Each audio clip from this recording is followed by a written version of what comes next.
she's a serial fraudster. That's called fraud. When you pretend you want to do the one thing and you'll do the thing they're hiring you for, but all along you have secret plans to do something very, very different that's above your pay grade. I knew that they just wanted me to show up and look cute and stand on a little pink sticker where I'm supposed to go and say what I'm supposed to say, but I also knew that that wasn't fulfilling for me. Justin Baldoni dropped a number of text messages with crew members detailing just how difficult Blake Lively was to work with. She allegedly also inserted herself into the editing room, would have pages of notes, and when she was unhappy, she had the editor and a composer fired from the film. She seems like a rather shitty person. I'm gonna attest that Blake Lively is horrendous. I'm sorry to burst your bubble, she's horrendous. Sometimes I would have people who really resented that because they were like, we just hired you to be an actor. She's absolutely ruined her brand. She has started a fight she cannot win. She does appear like an Amber Heard to me. The glittering world of Barbie's dream house turned into a battleground of egos. Blake Lively, with her perfect blonde locks and calculated smile, didn't just want a seat at the table. She wanted to own the whole dining set. Meanwhile, Margot Robbie, producer extraordinaire through LuckyChap Entertainment, wasn't about to let anyone hijack her passion project. The whispers from Hollywood insiders suggest this wasn't just creative differences. It was a full-blown power struggle that left crew members shocked and choosing sides. From alleged script rewrites to demands for more screen time, the Barbie set reportedly became ground zero for one of the industry's most fascinating feuds. But here's where it gets juicy. This pattern of behavior didn't start or end with Barbie. From the messy legal tangle with Justin Baldoni on It Ends With Us to the frosty aftermath with former co-stars, a troubling picture is emerging of a star who might be more calculated than her public image suggests. Today,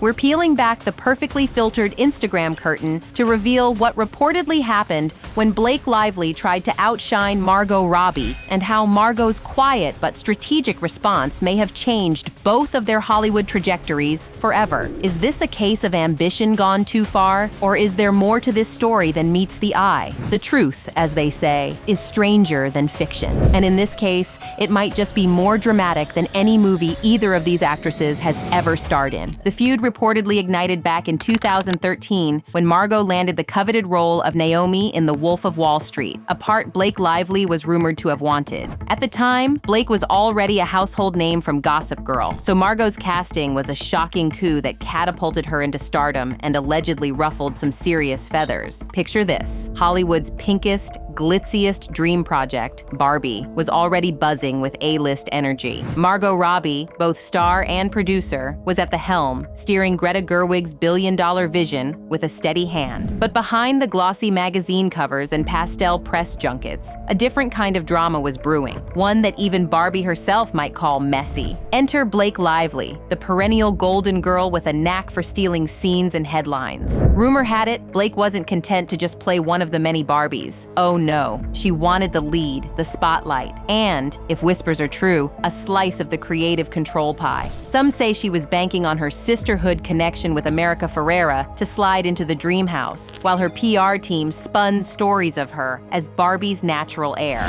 But here's the twist. Margot Robbie wasn't just the face of Barbie, she was the boss. As producer, she'd built the film from the ground up with LuckyChap Entertainment, and she wasn't about to let anyone, not even Blake with her Hollywood clout, hijack her vision. Insiders claim Margot quietly but firmly shut down Blake's behind-the-scenes push, closing the door on negotiations before they could even get pink paint on the walls. Hollywood, a place where drama usually spills out onto red carpets and social media feeds. But when whispers of tension between Margot Robbie and Blake Lively began swirling, something unusual happened. Margot didn't take the bait. Instead, she played her cards close to her chest, quietly outmaneuvering her rival with a strategy as cool as it was effective. Margot didn't engage in a public showdown. No cryptic Instagram posts, no fiery interviews, just radio silence and decisive action. Insiders claim Margot simply instructed her team to halt discussions with Blake, effectively blocking her without ever slamming the door. Calls went unanswered, negotiations fizzled, and Blake's ambitions to reshape the project quietly evaporated. It was a masterclass in behind-the-scenes power. No drama, just results. As the Barbie door closed, legal fireworks exploded elsewhere. Lawsuits, PR wars and brand deals started slipping through Blake's fingers,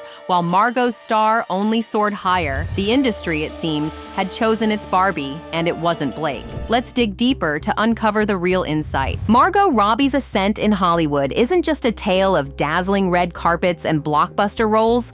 Oh no, it's a masterclass in strategic power moves. While the world knows her as the effervescent star of Barbie, behind the scenes, Robbie has been quietly rewriting the rules of the industry through her production company, LuckyChap Entertainment. LuckyChap isn't just a vanity label, it's Robbie's secret weapon, giving her creative control that most actors only dream about. But let's rewind for a second. Remember when Barbie and Oppenheimer were set to clash at the box office? The tension was palpable, and even the producer of Oppenheimer tried to nudge Robbie into moving her film's release date. Did she flinch? Not a chance. With a playful shrug, she told them, "If you're scared, then you move your date." That's not just confidence. It's the kind of chess move that keeps Hollywood guessing. And it gets even juicier. Robbie didn't just star in Barbie. She pitched the idea, secured the rights before anyone else, and brought on Greta Gerwig as director. Why did you choose me? Because I love you and you know it. She convinced studios with bold promises, even telling them the movie would make $1 billion.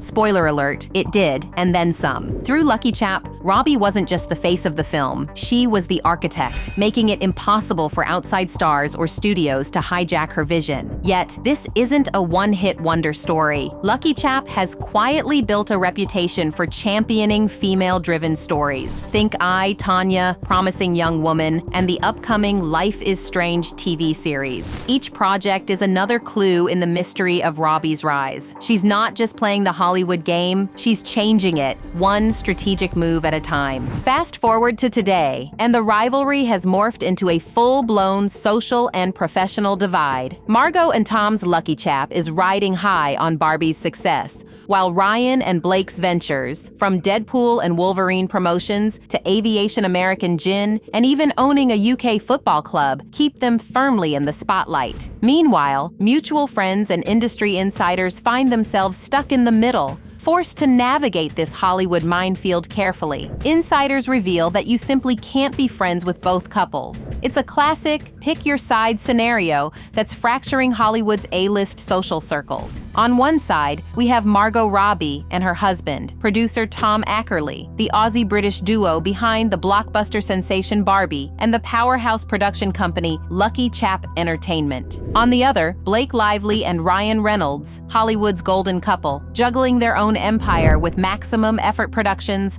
a slew of business ventures, and a star-studded network that includes none other than Taylor Swift. She called herself Khaleesi and said Ryan Reynolds and we believe Taylor Swift were her dragons. And she's got the best dragons because they'll fight on behalf of her friends too. Now she and Taylor are reportedly on the outs because Taylor Swift is like, I'm nobody's dragon. Coming up next, something you absolutely can't miss. Blake's alleged Barbie takeover wasn't an isolated incident. Around the same time, she was making waves, and not the Malibu kind, on the set of It Ends With Us. Reports swirled that she clashed with director Justin Baldoni, pushing for script changes, marketing control, and even her own edit of the film. Critics and co-stars accused her of trying to turn a serious drama about domestic violence into her own Barbenheimer moment, complete with floral dresses and product plugs. It all began on the set of It Ends With Us, where Lively and her co-star/director, Justin Baldoni, were supposed to bring a best-selling novel to life. Instead, they sparked a real-life saga that would make any tabloid editor drool. Lively, alleging sexual harassment and a hostile work environment, filed a complaint with the California Civil Rights Department, claiming Baldoni crossed boundaries, from inappropriate comments to unscripted intimacy on set. She insisted the studio implement an intimacy coordinator, no more talk of Baldoni's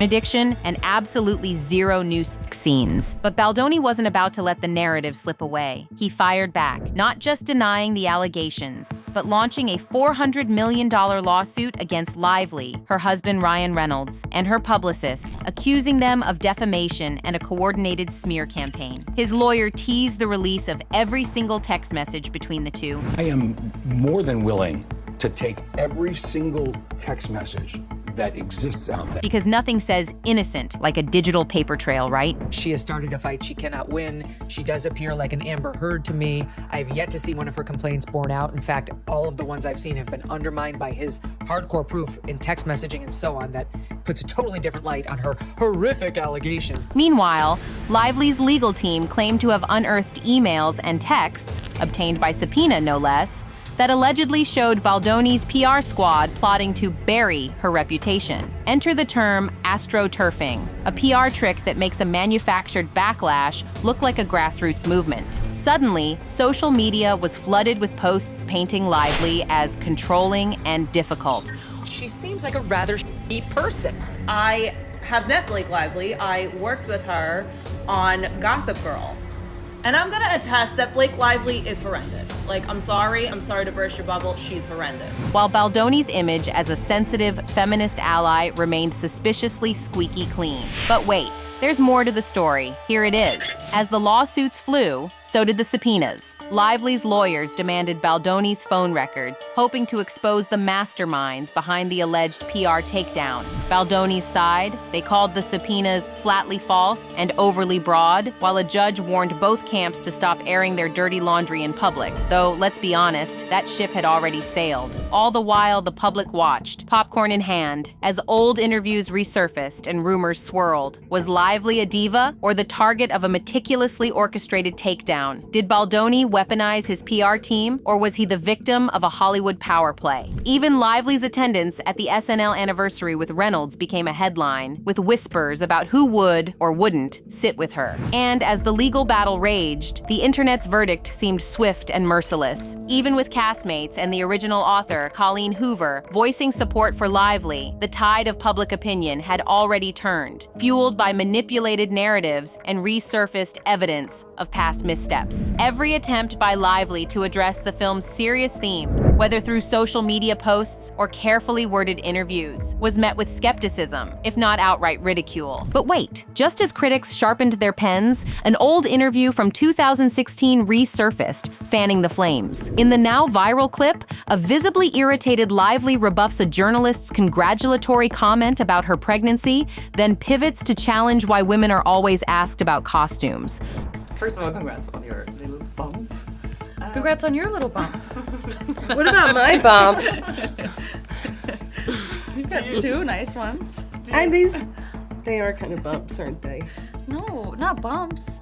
The lovely lady lumps. Check it out. Thank you. Everyone wants to talk about the clothes, but I wonder if they would ask the men about the clothes. Ironically, the very topic she'd later embraced to promote her own film. The internet pounced, calling her rude, tone-deaf, and, in some corners, a mean girl. And as if on cue, the backlash snowballed. TikTok memes, snarky tweets, and think pieces dissected her every move, from her hair care line launch to her delusional red carpet demands. Now, as the dust settles, the fallout is hard to ignore. Industry insiders whisper that Lively's reputation for overreaching has made her a less desirable collaborator, with some saying no one wants to work with Blake Lively right now. Even her A Simple Favor co-star Anna Kendrick seems to be keeping her distance during the sequel's press tour. But here's the twist. Lively herself admits she's not satisfied just acting. She craves authorship, wanting to shape the story, the costumes, even the music. I knew that they just wanted me to show up and look cute